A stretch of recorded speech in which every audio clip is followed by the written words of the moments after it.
नमस्कार। आज हम बात करेंगे कि कैसे हाई नेट वर्थ इंडिविजुअल्स यानी HNIs जिनके पास अच्छी खासी संपत्ति होती है उनके साथ फाइनेंशियल प्लानिंग पर एक असरदार एक गहरी बातचीत कैसे करें। ये चर्चा सिर्फ आप जानते हैं पॉलिसी बेचने के बारे में नहीं है, नहीं। बल्कि उनकी असली जरूरतों को, उनके सपनों को, उनकी चिंताओं को समझने के बारे में है। हम जानेंगे कि कैसे सही सवाल पूछकर आप एक विक्रेता से एक भरोसेमंद सलाहकार, एक ट्रस्टेड एडवाइजर बन सकते हैं। और हाँ, आगे बढ़ने से पहले एक छोटी सी गुजारिश, अगर आपको ऐसे जानकारी भरे विषयों पर और चर्चाएं पसंद हैं तो प्लीज हमारे चैनल को सब्सक्राइब करें, इस वीडियो को लाइक करें और इसे अपने दोस्तों और परिवार के साथ शेयर भी जरूर करें। आपके सहयोग से हमें बहुत प्रेरणा मिलती है। तो चलिए शुरू करते हैं। सबसे पहली और अहम बात जो हमें समझनी है वो ये कि आज के दौर में खासकर HNI क्लाइंट्स वो सिर्फ एक सेल्स पर्सन नहीं ढूंढ रहे हैं, वे एक सलाहकार चाहते हैं। ऐसा सलाहकार जो उनके पूरे जीवन के लक्ष्यों को समझे, सिर्फ उनके पैसों को नहीं। तो बातचीत का जो फोकस है वो प्रोडक्ट बेचने से हटकर क्लाइंट की जिंदगी, उनके बड़े लक्ष्यों पर होना चाहिए। ये अपने आप में एक बड़ा बदलाव है ना? बिल्कुल। मतलब सलाहकार की भूमिका। बिल्कुल। ये भूमिका बदल रही है और ये बदलाव सिर्फ जरूरी नहीं बल्कि ये आज की हकीकत है। पहले का मॉडल था एजेंट गए, प्लान समझाया, बेचने की कोशिश की। अब वो तरीका वो काम नहीं करता, खासकर उन लोगों के साथ जिनके पास पहले से ही काफी जानकारी और विकल्प मौजूद हैं। तो ये वो एक तरफा मोनोलॉग नहीं हो सकता जहां सलाहकारी बस बोलता रहे। हाँ, सिर्फ अपनी बात कहें। जी, अब जरूरत है ज्यादा सुनने की, और जब बोलें तो सोच समझकर एक उद्देश्य के साथ बोलें। फोकस प्रोडक्ट के फीचर्स गिनाने पर नहीं बल्कि क्लाइंट की जिंदगी, उनके सपने, उनकी चिंताएं, इन सब पर होना चाहिए। HNIs अक्सर आप देखेंगी जानकारी से भरे होते हैं। उन्हें और जानकारी नहीं चाहिए, उन्हें समझ चाहिए, दिशा चाहिए। मतलब अब ये ट्रांजैक्शन नहीं रहा, ये रिलेशनशिप बनाने का खेल है। एक बार की बिक्री नहीं बल्कि एक लंबा रिश्ता। बिल्कुल सही कहा आपने। और ये रिश्ता सिर्फ बातों से नहीं बनता, ये विश्वास पर बनता है, ट्रस्ट पर। जब आप क्लाइंट के बड़े लक्ष्यों को समझते हैं, उनकी वो जरूरतें जो शायद उन्होंने खुद भी न सोची हों, उन्हें पहचानते हैं और फिर उसके हिसाब से समाधान देते हैं, तब विश्वास पैदा होता है। इसीलिए सलाहकार का ध्यान इस पर नहीं होना चाहिए कि कमीशन कितना मिलेगा। नहीं, ध्यान इस पर हो कि क्लाइंट को वैल्यू क्या मिल रही है, उन्हें भरोसा कितना मिल रहा है। ये महज पॉलिसी बेचना नहीं है, ये एक तरह की फाइनेंशियल काउंसलिंग है। उनकी जिंदगी के लक्ष्यों के साथ फाइनेंस को जोड़ने की एक प्रक्रिया है। ये मानसिकता का बदलाव तो समझ आता है, पर इसे अमल में कैसे लाएं? मतलब कनेक्शन कैसे बनाएं, विश्वास कैसे जीतें? आपने कहा कि किसी भी फाइनेंशियल प्रोडक्ट की बात करने से पहले उस व्यक्ति को समझना जरूरी है। तो शुरुआत कैसे करें? कौन से सवाल हैं जो उस गहरी समझ तक ले जा सकते हैं? हाँ, ये बहुत महत्वपूर्ण सवाल है। देखिए, सतही बातचीत से आगे बढ़कर गहरी समझ बनाने के लिए कुछ खास तरह के सवाल पूछने होते हैं। ये सवाल सिर्फ नंबरों या फाइनेंशियल डेटा तक सीमित नहीं रहते, वो तो हैं ही, पर उससे आगे जाना है। जैसे आप पूछ सकते हैं बहुत ही दिल से जुड़ा सवाल, आपको रोजमर्रा की जिंदगी में इतनी मेहनत करने, इतना कुछ हासिल करने की प्रेरणा कहाँ से मिलती है? What really drives you? ये सवाल उनके फाइनेंशियल आंकड़ों से हटकर उनके निजी विचारों, उनके मूल्यों और उनके भावनात्मक पहलू को सामने लाता है। ये दिलचस्प है। मतलब ये सवाल सीधे पैसे की बात नहीं कर रहा, ये उनकी मोटिवेशन, उनकी अंदरूनी इच्छाओं को जानने की कोशिश है। इससे पता चलता है कि उनके लिए वाकई क्या मायने रखता है। और क्या पूछ सकते हैं, जैसे कोई और सवाल जो इस दिशा में मदद करे? हाँ, एक और सवाल जो अक्सर गहरी परतें खोलता है। आपके लिए व्यक्तिगत रूप से वित्तीय सफलता यानी फाइनेंशियल सक्सेस का असली मतलब क्या है? क्या ये सिर्फ एक बड़ी रकम है, या इसका मतलब सुरक्षा है, सिक्योरिटी, या फिर आने वाली पीढ़ियों के लिए एक विरासत, लेगेसी छोड़ना है, या एक खास तरह की जीवन शैली, लाइफस्टाइल जीना है? हर व्यक्ति के लिए सफलता की परिभाषा अलग होती है। ये जानना बहुत जरूरी है कि उनके लिए पैसे का उद्देश्य क्या है। कई बार तो शायद लोग खुद भी इस बारे में इतने स्पष्ट नहीं होते होंगे। हो सकता है ऐसे सवाल उन्हें भी सोचने पर मजबूर करें। पर एक बात है, क्या इन सवालों से कभी-कभी क्लाइंट असहज, अनकंफर्टेबल महसूस नहीं करते, खासकर शुरुआती मुलाकातों में? इसे कैसे संभालें? ये एक वाजिब चिंता है, बिल्कुल। शुरुआत में ही बहुत निजी सवाल पूछना शायद ठीक ना हो, माहौल बनाना जरूरी है। आप बातचीत की शुरुआत सामान्य विषयों से कर सकते हैं, और जब आपको लगे कि हाँ, एक कंफर्ट लेवल बन गया है, तब धीरे धीरे इन गहरे सवालों की ओर बढ़ सकते हैं। और सवाल पूछने का लहजा भी बहुत मायने रखता है। ये पूछताछ जैसा नहीं लगना चाहिए। हाँ, इंटरोगेशन जैसा ना लगे। बिल्कुल, ये सच्ची दिलचस्पी जैसा लगना चाहिए। आप कह सकते हैं, अगर आप सहज महसूस करें तो मैं समझना चाहूंगा कि इससे उन्हें एक विकल्प मिलता है, और अगर कोई सवाल टाल दे तो उसे वहीं छोड़ देना बेहतर है। जबरदस्ती नहीं, विश्वास धीरे धीरे बनता है। ठीक है, तो संवेदनशीलता के साथ आगे बढ़ना है। अच्छा, भविष्य के लक्ष्यों के बारे में पूछना, वो भी जरूरी होगा? बिल्कुल, एक अहम सवाल हो सकता है, अगले 5 से 10 सालों के लिए आपका सबसे बड़ा वित्तीय लक्ष्य, फाइनेंशियल गोल क्या है? ये बातचीत को छोटी मोटी बचत योजनाओं से हटाकर लंबे समय की स्ट्रेटेजिक प्लानिंग की ओर ले जाता है। इससे पता चलता है कि उनकी प्राथमिकताएं क्या हैं। बच्चों की पढ़ाई है, रिटायरमेंट है, बिजनेस बढ़ाना है, या कुछ और है। और एक सवाल जो मुझे हमारी चर्चा में काफी पसंद आया था, अगर पैसा कोई सीमा न हो, if money was no object, अगर आपके पास असीमित संसाधन हो तो आप असल में क्या हासिल करना चाहेंगे? ये सवाल कई बार उनकी वो इच्छाएं या वो बड़े सपने सामने लाता है जिन्हें शायद वे व्यावहारिक बाधाओं के कारण सोचते भी नहीं। हाँ, ये ड्रीम क्वेश्चन कहलाता है। ये सवाल बातचीत को सिर्फ पैसों के दायरे से बाहर निकालकर उनकी असल महत्वाकांक्षाओं तक ले जाता है। ये सब सवाल मिलकर आपको उस व्यक्ति की एक पूरी तस्वीर बनाने में मदद करते हैं जिसके साथ आप काम कर रहे हैं। जब आप व्यक्ति को, उसके डर, उसके सपनों, उसकी प्रेरणा को समझते हैं, तभी आप वाकई सही और पर्सनलाइज्ड फाइनेंशियल सलाह दे सकते हैं। ये सिर्फ नंबर क्रंचिंग नहीं है, ये इंसान को समझना है। सही कहा। व्यक्ति को समझने के बाद अगला तार्किक कदम उनकी मौजूदा वित्तीय स्थिति और प्राथमिकताओं को समझना है। जैसा कि हम जानते हैं, एचएनआईज के निवेश अक्सर कई जगहों पर फैले होते हैं। म्यूचुअल फंड्स हैं, रियल एस्टेट है, अपना बिजनेस है, इक्विटी शेयर्स हैं, वगैरह वगैरह। ऐसे में जीवन बीमा, लाइफ इंश्योरेंस या गारंटीड रिटर्न वाले इंस्ट्रूमेंट्स जैसी चीजों की जगह कहाँ बनती है, ये समझना सलाहकार के लिए एक चुनौती हो सकती है। यहाँ किस तरह के सवाल काम आ सकते हैं? हाँ, यहाँ आपको और लक्षित टारगेटेड सवाल पूछने होंगे जो उनकी मौजूदा व्यवस्था और उनकी सोच को उजागर करें। उदाहरण के लिए, बजाय सीधे बीमा बेचने के, आप पूछ सकते हैं, अगर कल कुछ अनएक्सपेक्टेड हो जाता है तो आपने अपने परिवार की मौजूदा जीवन शैली को सुरक्षित रखने के लिए क्या व्यवस्था की है? ये सवाल बहुत स्वाभाविक रूप से सुरक्षा, प्रोटेक्शन और बीमा की जरूरत पर बात ले आता है, बिना किसी दबाव के। ये वाकई एक सहज तरीका है सुरक्षा की जरूरत पर बात शुरू करने का। और कई एचएनआईज भले ही वो जोखिम लेने में माहिर हों, अपने परिवार के लिए एक बुनियादी सुरक्षा कवच जरूर चाहते हैं। और गारंटीड इनकम के बारे में कैसे बात करें? आजकल बाजार में इतनी अनिश्चितता है, तो कई लोग स्थिरता, स्टेबिलिटी भी ढूंढते हैं। उसके लिए आप पूछ सकते हैं, क्या आपके पास अपने परिवार के लिए एक गारंटीड आय, एक गारंटीड इनकम बनाने की कोई योजना है, खासकर तब जब आप सक्रिय रूप से काम ना कर रहे हो या मान लीजिए आपकी अनुपस्थिति में? ये सवाल सीधे तौर पर उन फाइनेंशियल प्रोडक्ट्स की ओर इशारा करता है जो लंबे समय तक निश्चित रिटर्न देते हैं, जैसे कि कुछ पेंशन प्लान्स या गारंटीड इनकम वाली बीमा योजनाएं। यहाँ आप कॉन्सेप्ट समझा रहे हैं, बिल्कुल प्रोडक्ट नहीं बेच रहे। उन्हें सोचने पर मजबूर कर रहे हैं कि क्या उनके पोर्टफोलियो में ये स्थिरता वाला एलिमेंट मौजूद है।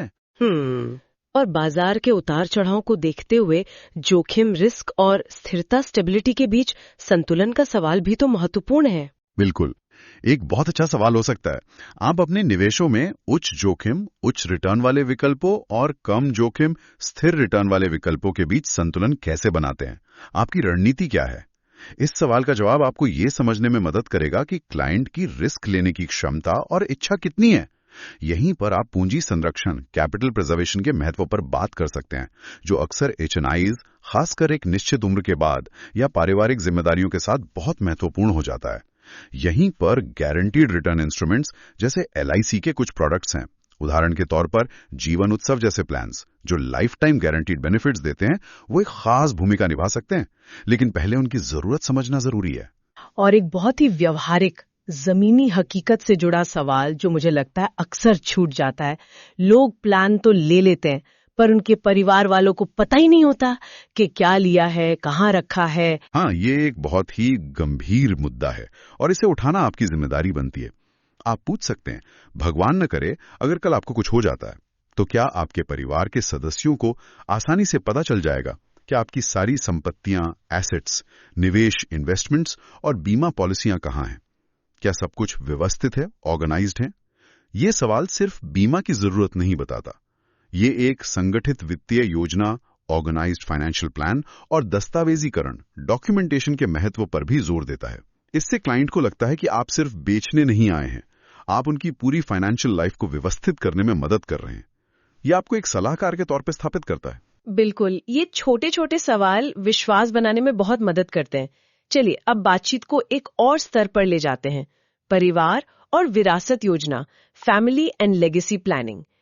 HNIs अक्सर सिर्फ अपने जीवन काल के बारे में नहीं सोचते, वे इस बारे में भी सोचते हैं कि वे अपने पीछे क्या छोड़कर जाएंगे। उनकी सोच को समझने के लिए कैसे सवाल पूछें? विरासत, लेगेसी एक बहुत शक्तिशाली भावनात्मक चालक है, इमोशनल ड्राइवर है। इसे समझने के लिए आप पूछ सकते हैं, आप अपने बच्चों या पोते पोतियों के लिए किस तरह की विरासत छोड़ना चाहते हैं? ये सवाल सिर्फ पैसों की विरासत तक सीमित नहीं रहता। अक्सर लोग मूल्यों, वैल्यूज की, पारिवारिक नाम की या समाज में योगदान की बात करते हैं। यहीं से एस्टेट प्लानिंग यानी संपत्ति के प्रबंधन और हस्तांतरण की योजना, और उत्तराधिकारी योजना, सक्सेशन प्लानिंग, खासकर बिजनेस ओनर्स के लिए इनकी बातचीत स्वाभाविक रूप से शुरू हो सकती है। आपको समझना होगा कि उनके लिए विरासत का मतलब क्या है। और ये सवाल भी काफी सोचने पर मजबूर करता है।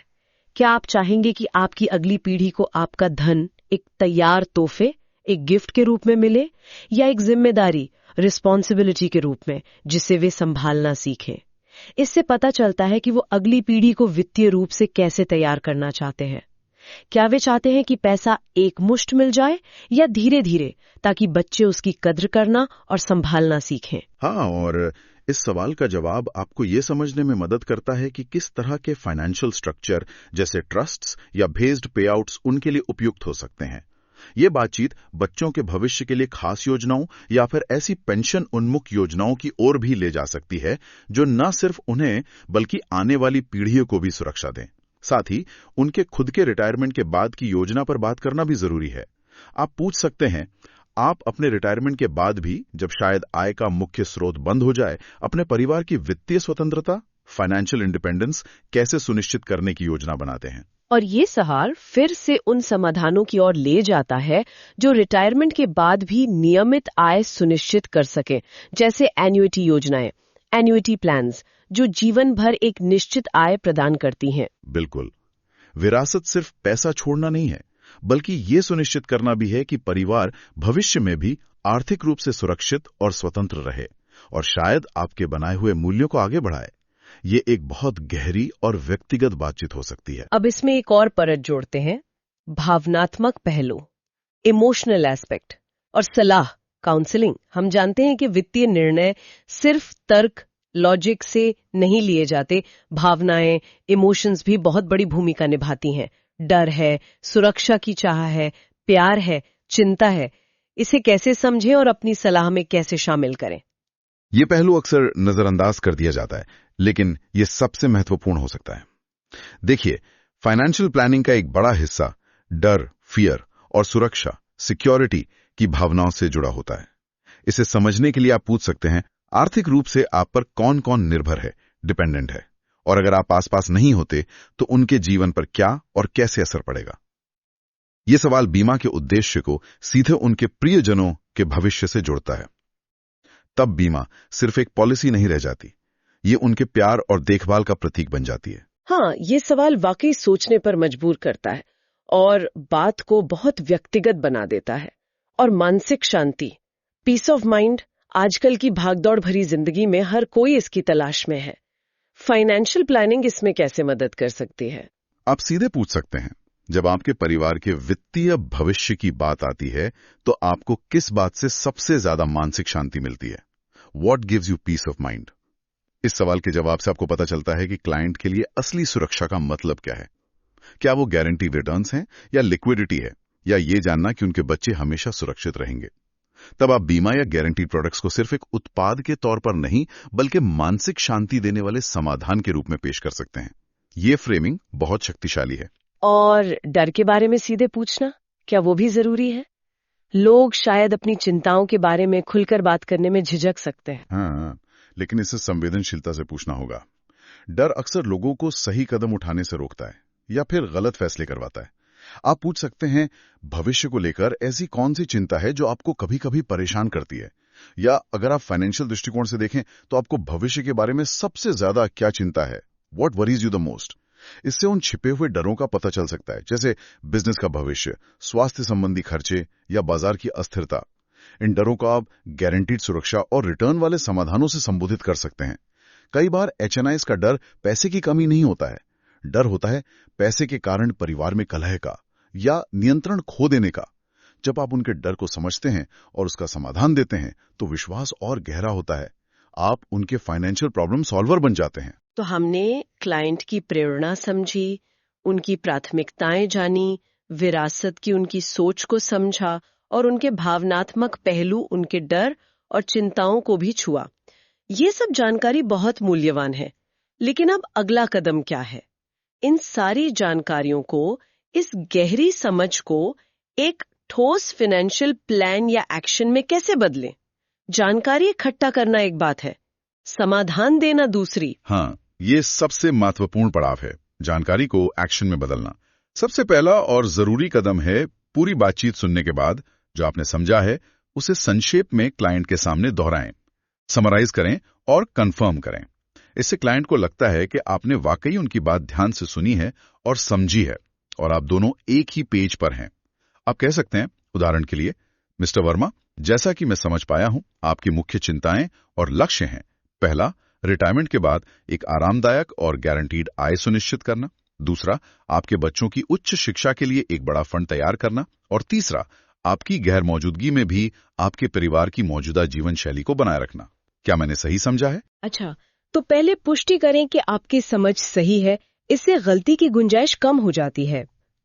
फिर पुष्टि होने के बाद आप समाधान प्रस्तावित करें, सिर्फ एक या दो प्रोडक्ट्स नहीं।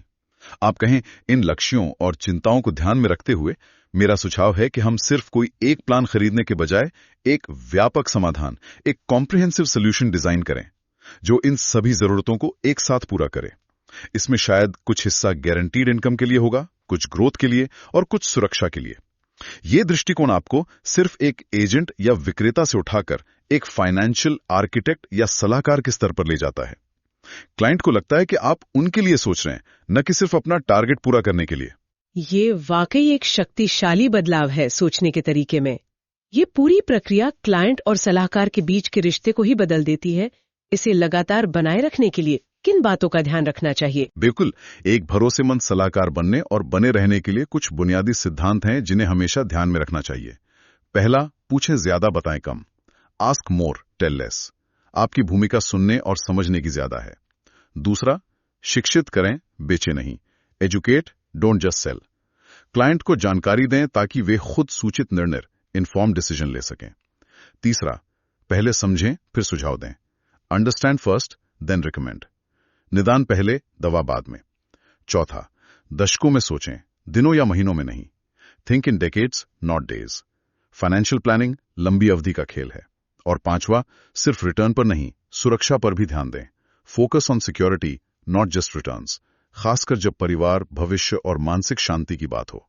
गारंटी का अपना महत्व है जिसे नजरअंदाज नहीं करना चाहिए। ये 5 सिद्धांत बहुत महत्वपूर्ण है और जैसा कि आपने कहा, याद रखें, अमीर क्लाइंट सिर्फ उत्पाद नहीं खरीदते, वे आत्मविश्वास, कॉन्फिडेंस और स्पष्टता, क्लैरिटी खरीदते हैं। उन्हें ये भरोसा चाहिए कि उनका भविष्य सुरक्षित है, उनके लक्ष्य पूरे होंगे और उनका पैसा सही हाथों में है। एकदम सही।